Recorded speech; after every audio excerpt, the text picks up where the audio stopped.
Retain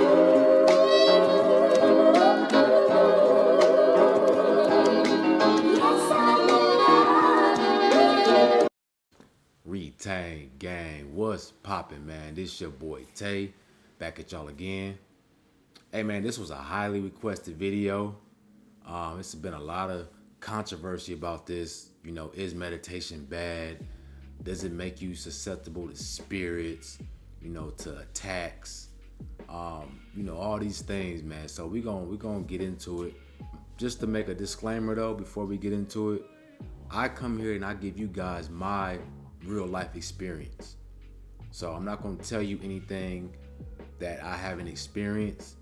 So don't take what I say as the absolute truth, but it's just my real life experience with the situation, right? We all have our own tailor-made journey in life. So none of us is gonna have the same experience, but I feel like we all can help each other by sharing our experiences and, you know, and taking bits and pieces from that, right? You know, so when you watch this, man, just listen and feed off of whatever resonates with you. You know what I'm saying? So I just want to throw that disclaimer out there.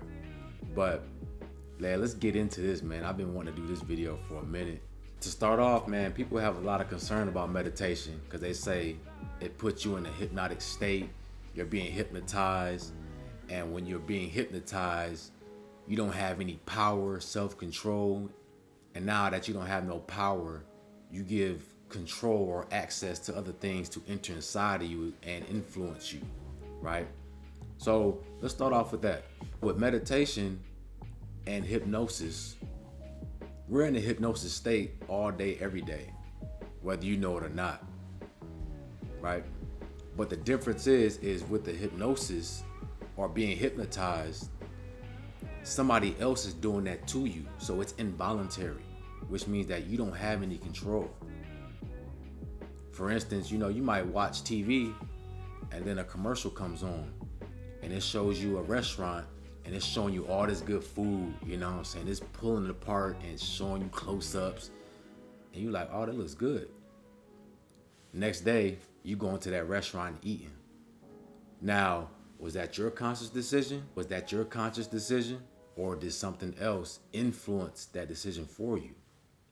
See, and that happens on many other instances with music, you know, with conversations, television shows. Like, you're always in the hypnosis state and being influenced by outside energies. The difference with meditation is now you're in control. Meditation, you're in full control and you have heightened self-awareness. So like for me, when I'm meditating, I'm focused on myself. I'm focused on my heartbeat. Boom, boom, boom, boom, boom, boom. You know, I'm looking at my breathing. And then I'm feeling myself out. You know, how do I feel right now? Am I in pain? You know, how's my energy? Is my energy good? And then I'm paying attention to my thoughts. What kind of thoughts are running through my head? You analyzing those thoughts and you trying to see which thoughts are toxic, which thoughts are good, and you want to try to clear out any thoughts that are not in your favor. Okay? You know, I get a lot of people saying, you know, you're not supposed to clear your mind because when you clear your mind, it's like you wiping your memory and now other things can, you know, and it's like you're not clearing out your memory. You're not wiping your memory. When you clear your mind, you are getting rid of things that don't serve you, right? Just like with the commercial, you're being programmed with stuff all the time. As soon as you wake up and walk out that door, you're being programmed. And if you don't clear those things out, they can make you act against your will. And you start making decisions that wasn't necessarily yours, but it was influenced by something that was put in your subconscious. It's almost like junk email. You know, you have your main email, and then you have certain messages that go to your junk email that you never see. So what you're doing, you're cleaning out your junk email. So like when I'm meditating, I always repent. You always want to forgive yourself and forgive others and ask the Most High for forgiveness when you're meditating. First thing you do. This is how you clear out those negative energies or those thoughts in your head, is you want to repent, right? Because you want to release all that heavy energy that you're holding on to. So what I'll do is I'll ask forgiveness for any type of negative energy that I put out into the universe or that I had against myself. I'll ask for forgiveness. I'll forgive myself, and then I'll ask the Most High to forgive me. Right? And as soon as I do this for a few minutes, just go through everything that I think I did, and immediately I feel a lightness come about me. My energy gets lighter because I'm releasing energy. You know, you might have cussed somebody out at the store, you know, and, you know, after a while you might feel bad, like, man, I was in a bad mood. You know, I cussed her out. I cussed him out. I shouldn't have did that. So then, you know, you might come back home and you know, you'll forgive yourself, and then you ask for forgiveness. That's all we're doing when we clear our mind out. We're not wiping our memory, guys. Okay? So when you do this, now, once you finish that, you want to rejuvenate yourself, refill yourself with positive affirmations. All right? So you're in a hypnosis state. So, but you're doing it to yourself. Right? Your intention, you're putting positive intention inside of you. I love myself. You know, I am this, I am that. I am confident. Whatever you want to program yourself with. See, it's all about the intention. It's not the act, it's the intention. You know, fire, I can use fire to hurt somebody, but I also can use fire to cook and to build. You know what I'm saying? The same thing with my car. You can use a car to go rob somebody, but you can also use a car to travel, and you know, it's all the intention. It's what your intentions are. Okay? But then you say, Donta, but what about opening yourself up to spirits? You know, when you meditate, it's spirits that can come inside of you and influence and do all this. Okay, but you got to understand that you're always susceptible to spirits all day, every day. You know, that doesn't, you can't hide from that. Like that's all around us. I made a video about how eating animals, eating meat makes you susceptible to spirits. And I got a lot of flack for that video. A lot of people didn't like that, man. You know, but hey, I'm like, okay, you don't like this, you know, you'll defend this or why this is good, but then you want to try to bash and talk bad about something else. You can't half step in this journey. You got to take the full spectrum of it. Now, if we're going to talk about being, you know, influenced by different spirits and being possessed by spirits, you got to understand that when an animal is slaughtered, right, it's in a fearful state.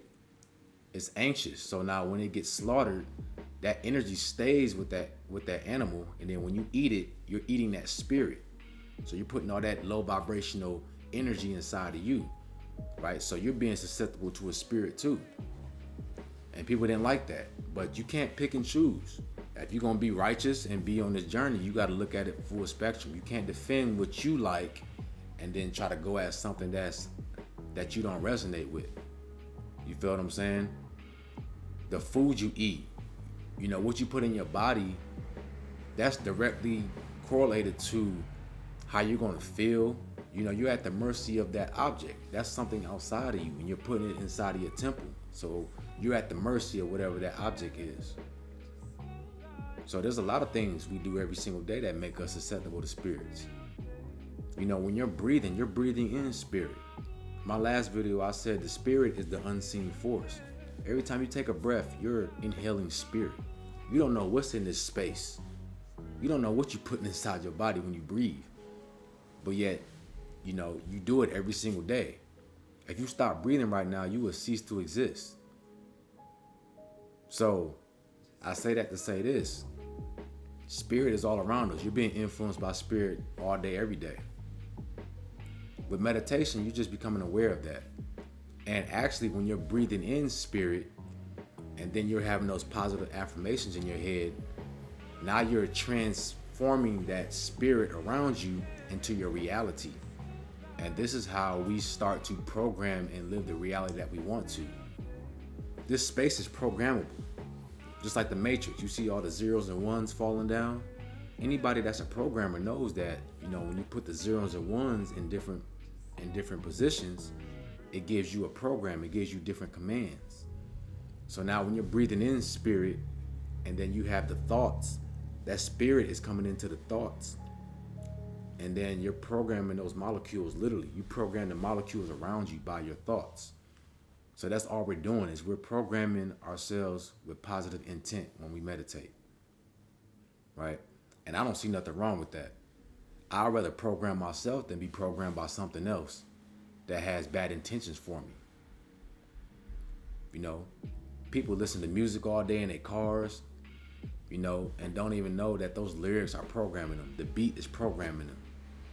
And you start doing things against your will, involuntarily, right? So we got to start to be more self-aware. This is all it is. It's just self-awareness, right? Self-awareness.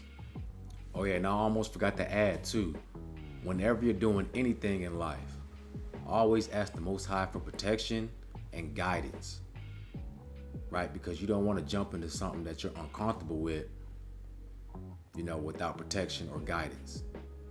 You know, always ask, because a lot of people say they have a bad experience and then they just quit. They become unmotivated, or they say, oh, it's demonic. Meditation is demonic because I had a bad experience. But just because you had a bad experience doesn't mean everybody had a bad experience with it. You know, I ordered something off Amazon, you know, a few days ago, and I always read the reviews, and you always get that one person that puts a 1 star, and they'll say, oh, I ordered this and the package came damaged and, you know, the product didn't work.